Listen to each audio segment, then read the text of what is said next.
Bungie splitting with Activision.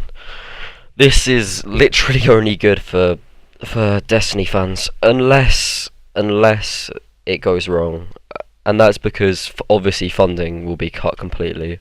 However, Activision owns many games, and I don't think they're happy with Destiny because it wasn't making them billions of dollars, and I just don't think their turnovers were going to be that good with the game.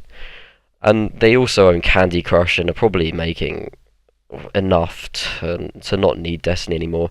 And I think they wanted cuts of Blizzard or something like that, so I heard, and that's why ultimately this whole split has occurred.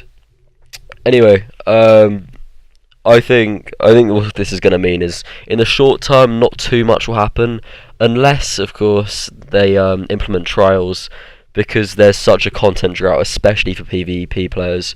And with these Niobe labs just finished, we've got to wait until somewhere in March before the next update, like the yearly realm thing, the second expansion of this year. Um, but yeah, so I think Trials could definitely come back because of this promising message of some more things to be announced. But I think the main effect of this Bungie Activision split is going to come in Destiny 3, where rumor has it it's going to be increasingly open world with less microtransaction thing, and it's going to be like yearly round DLC instead of a make as much money as possible model of one every third of year.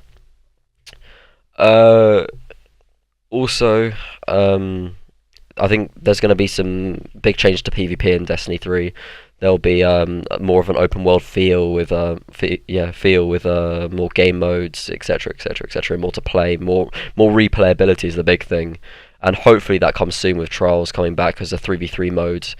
And I think this is going to happen because I think before Activision was trying to implement a PvE heavy mode whereby whereby there was double primaries and all this and all that, and I think Bungie pushed for the special weapon changes, and yeah, I think they're going to take a lot more risks without Activision telling them what to do, as we've seen with Forsaken, which is I think what prompted Activision to become a lot more shaky, and almost an unexpected change for the player, but probably not unexpected for Bungie. And I think Deej was the one who said it, that they've been working on it for ages, this split.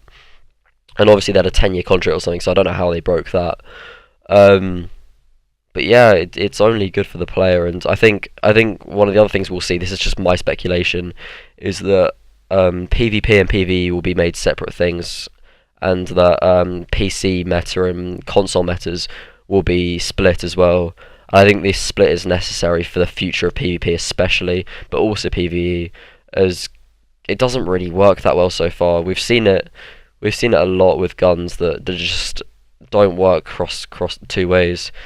Telesto, in my opinion, is one whereby in PvE it's just dog, but in PvP it should just be a heavy weapon, due to its range, etc.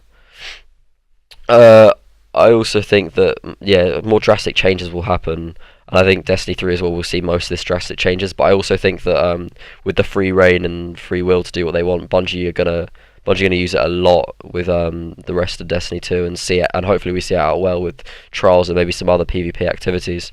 Anyway, thanks for watching. I'll see you boys in a couple of days. Safe.